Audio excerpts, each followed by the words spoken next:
Hello guys, आज हम देखेंगे इस वीडियो में एक्सेल एक्सरसाइज नंबर 2। इस एक्सरसाइज में किन किन कमांड्स का या टूल्स का प्रयोग हुआ है वो देखते हैं। तो आपके सामने कक्षा 3 से लेकर 5 की एक एक्सेल सीट है। पहले हमने डिटेल्स का प्रयोग किया था, इस बार हम स्टेटमेंट ऑफ मार्क्स का प्रयोग करेंगे। तो हमारे सामने हम सेल नंबर A7 पे गए तो हमें सेल का पाथ एड्रेस तो A7 दिखा रहा है, लेकिन फॉर्मूला बार में इफ कंडीशन दिखाई दे रही है जहाँ पे लिखा है detail A7 equal blank comma blank details A7। इसका मतलब ये है कि ये सेल यहाँ हम सेल रेफरेंस नाम की कमांड यूज़ कर रहे हैं और इसके साथ में इसमें इफ कंडीशन भी यूज़ हो रही है और लॉजिकल वैल्यू भी यूज़ कर रहे हैं। तो ये डिटेल A7 कहाँ से आई है? डिटेल A7 यहाँ से आई है, ये यहाँ से। ये देखो डिटेल A7 में जो डाटा 1 है वो वहाँ जा रहा है। अगर मैं यहाँ पे 15 लिख देता हूँ तो हमें वहाँ 15 ही मिलेगा।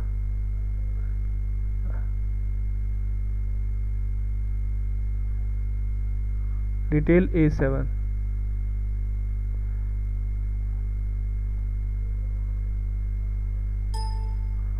इसमें कुछ कंडीशन लगाई हुई है जिसके कारण सीट अपडेट नहीं हुई है। नहीं तो यहाँ 15 हो जाना चाहिए था।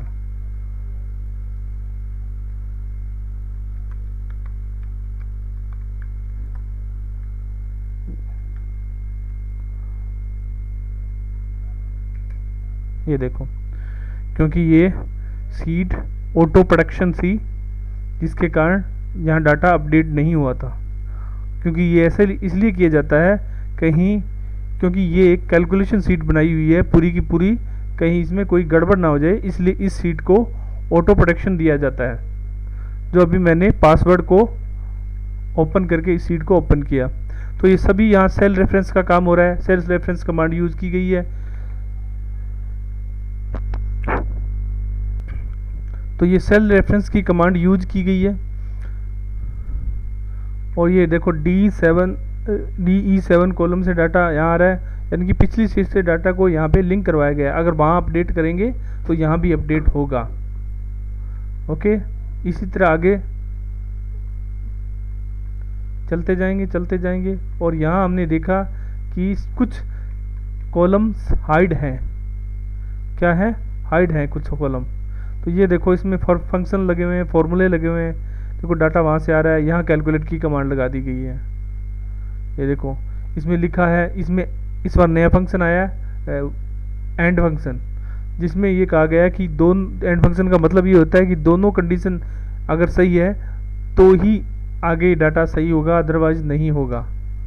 ओके, तो जैसे इसने कहा K ब्लैंक है और LB ब्लैंक है और M7 ब्लैंक है, तो यहाँ कैलकुलेशन ब्लैंक रहेगी। क्या हुआ कि K7 ब्लैंक है, L7 ब्लैंक है और M7 ब्लैंक है, तो आगे डाटा ब्लैंक ही जाएगा, उसका कोई औचित्य नहीं है, यहाँ ब्लैंक रहेगा। ठीक है, अगर ब्लैंक नहीं है तो फिर इसने कंडीशन लगा दी कि ये अगर इसमें से NA है सभी में तो यहाँ NA लिखा जाएगा, अदरवाइज ये टोटल मार देगा। ठीक है, तीनों में से किसी एक तीनों में N होने पर ही N लगाएगा, क्योंकि एक सिंगल N से काम नहीं चलेगा। क्योंकि सिंगल N लगाने का मतलब है 2 में डाटा पड़ा है, मैं यहाँ NA कर देता हूँ तो 2 का कैलकुलेशन तो होना चाहिए ना, इसलिए यहाँ NA कमांड NA लिखा गया है कंडीशन में। इस तरह आगे की कंडीशन देखते हैं, सेम प्रोसीजर रहेगा। चलते जाइए और यहाँ कुछ सेल्स हाइड की हुई है। अब ये देखो इसको क्या किया है, यहाँ सबका टोटल करवाया गया है। ये देखिए पहले इन 3 का टोटल हो गया यहाँ पे, इसी तरह फिर इन 2 का टोटल हो गया। ये टोटल भी इस तरह से कंडीशन लगवा के करवाया गया है कि ये कंडीशन हो तभी टोटल करे, अदरवाइज नहीं करेगा। ठीक है, आगे ये इन सब का टोटल हो गया, ये इसका परसेंटेज निकाला गया। 200 में से 190 आए तो 95% हो गए और ए ग्रेड हो गई। ए ग्रेड कैसे आई? तो इसमें और फंक्शन इफ फंक्शन और फंक्शन लगे हुए हैं और इसको इस तरह से कैलकुलेट कराया गया है। तो देखो W7 ब्लैंक है, U7 ब्लैंक है, U7 AB है, U7 ML है, तो आगे ब्लैंक जाएगा डाटा। अगर उसके बाद भी डाटा ब्लैंक नहीं है तो W7 85 से बड़ा होना चाहिए W, और ये 7 नंबर प्रो, तो ये डाटा बड़ा होना चाहिए 85 से, तो यहाँ पे ए ग्रेड लगेगा। 70 से बड़ा है तो B, 50 से बड़ा है C, इस तरह 30 से बड़ा है तो D, अदरवाइज E लगेगा। तो यहाँ A लगा है तो ये 85 से बड़ा है। अब चलते हैं इसके अंदर की कंडीशन क्या है, क्योंकि इसमें कुछ सेल्स हाइड है, अनहाइड करते हैं। तो इसमें क्या लिखा है 200, तो इसने क्या किया है कि अगर बच्चा TC लेके गया है और कंडीशन लगी है D बराबर 7, D7 बराबर रोल नंबर का ये एक D7 ये है, यहाँ रोल नंबर लिखा है। रोल नंबर अगर ब्लैंक है या TC लिखा है, तो यहाँ TC लिखा है तो ये क्या कर देगा उसको, और या TC ये खाली लिखा है तो ये वहाँ ब्लैंक छोड़ेगा। अदरवाइज ये क्या करेगा, ये टोटल 190 आएगा और 90 में से Z7 घटा देगा, $20, ये $20, 200 में से Z7 घटा देगा अगर ऐसी स्थिति उत्पन्न होती है तो, क्योंकि उससे मीटिंग्स है वो घट जाएंगी, तो जो प्राप्त पूर्णांक है वो घट जाएगा।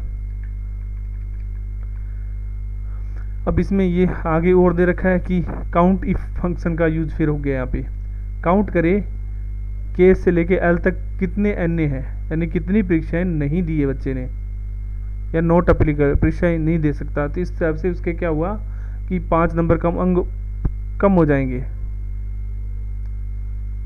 5 नंबर से गुणा होके नंबर कम हो जाएंगे। इसी तरह ये काउंट इफ कमांड का यूज इसमें किया गया है। आगे चलते हैं, सेम कंडीशन सभी में रहेगी। अब आगे देखते हैं कोई नया फंक्शन है तो उसे हम क्वेरी करते हैं। ये सेम कंडीशन है, वही कैलकुलेट कराया गया है। और फंक्शन, इफ फंक्शन, ज़्यादातर इन्हीं का यूज होता है।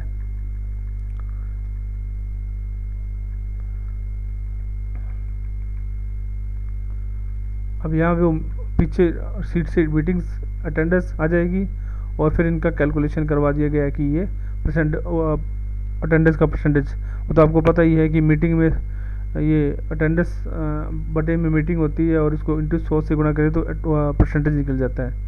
इसी तरह उत्तीर्ण की कंडीशन दी हुई है। अगर D बराबर TC है, या D7 में हम रोल नंबर लिखते हैं, अगर वहाँ TC लिखा आ जाता है तो ये अनुत्तीर्ण कर देगा। इसी तरह अगर उसने 7 या 57 में D7 में ड्रॉप लिखा है या ब्लैंक लिखा है तो इसे खाली छोड़ेगा, अदरवाइज आगे बढ़ता जाएगा। ये कंडीशन आप चेक कर सकते हैं। इसमें लास्ट में कंडीशन पास नहीं होती है तो अनुत्तीर्ण उत्तीर्ण लिखा हुआ है। कुल पूर्णांक कितना, समूह कितना, परसेंटेज इतना, ठीक है। 600 बटे 700 इंटू 100, ये सारों का टोटल समग्र। इस तरह यहाँ रैंक लिखा हुआ है, कक्षा में स्थान कौन सा है। तो यहाँ इफ फंक्शन के साथ में सम प्रोडक्ट का यूज करके काउंटिंग फंक्शन का यूज किया गया है। इसका मतलब है कि जो प्रोडक्ट इस पूरी सेल का टोटल लगेगा और ये कितने बच्चे उनका काउंट होके और उसमें रैंक निकाला जाएगा, कक्षा में स्थान निकाला जाएगा।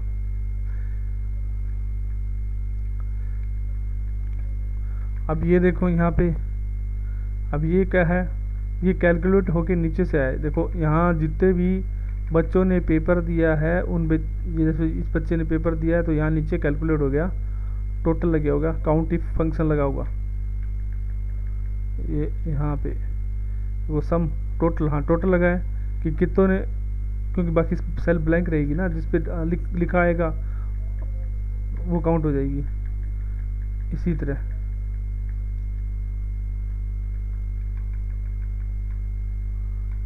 काउंटिंग फंक्शन लगा हुआ है। काउंटिंग फंक्शन का मतलब है रेंज देके अपने इसको, ये देखो आपके सामने कौन सी सेल सेलेक्ट है, ये DU सेल सेलेक्ट हुई है। D7 से लेके DU 108 तक जाके टोटल कैलकुलेट होगी, जिसमें C मिलेगा वो यहाँ रख देगा, क्योंकि ग्रेड हो गया ना ABC, तो C काउंट करके यहाँ रख देगा, DA होगा तो यहाँ रख देगा। इसी तरह यहाँ कमेंट्स दिया हुआ है जिसमें हम लिख सकते हैं please check the rank. Okay, अब हम और देखते हैं नीचे क्या है, वापस जाते हैं।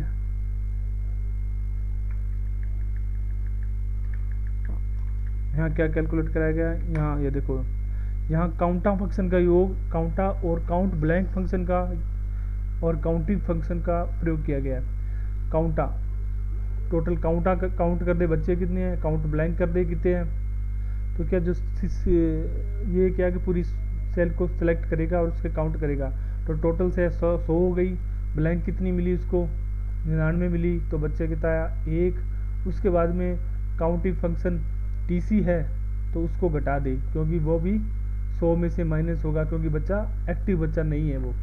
इसी तरह ड्रॉप बच्चा भी नहीं है, वो भी नहीं आएगा, तो एक्चुअल बच्चे जो पढ़ने वाले हैं उन्हीं का रैंक निकलेगा। उत्तीर्ण कितने, 1। कक्षानत कितने हैं, जो ड्रॉप बच्चे होते हैं वो कक्षानत माने जाते हैं। इसी तरह उत्तीर्ण 100%। अब यहाँ आ जाइए, ये ऊपर से हिंदी का सेल रेफरेंस के कारण सेल रेफरेंस होता है ये, कि उस सेल से जो डाटा है इस सेल में आ जाता है।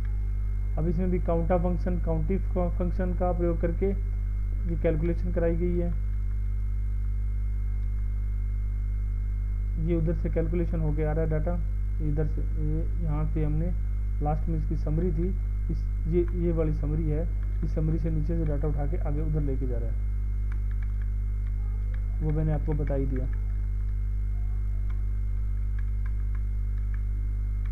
अब ये सम फंक्शन इन चारों सेल को सिलेक्ट करेगा, जो है बच्चे यहाँ पे 1 2 3 4 5 इनको सिलेक्ट करके यहाँ सम कर देगा, और इसके बाद इसका परसेंटेज निकल जाएगा।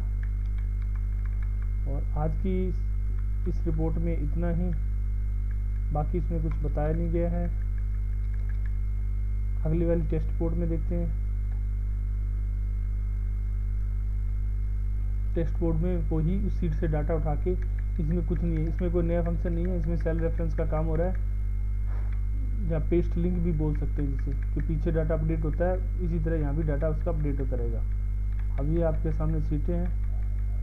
बस आज इस एक्सरसाइज में इतना ही। धन्यवाद। वीडियो पसंद आए तो लाइक कीजिए, शेयर कीजिए और चैनल को सब्सक्राइब अवश्य कीजिए।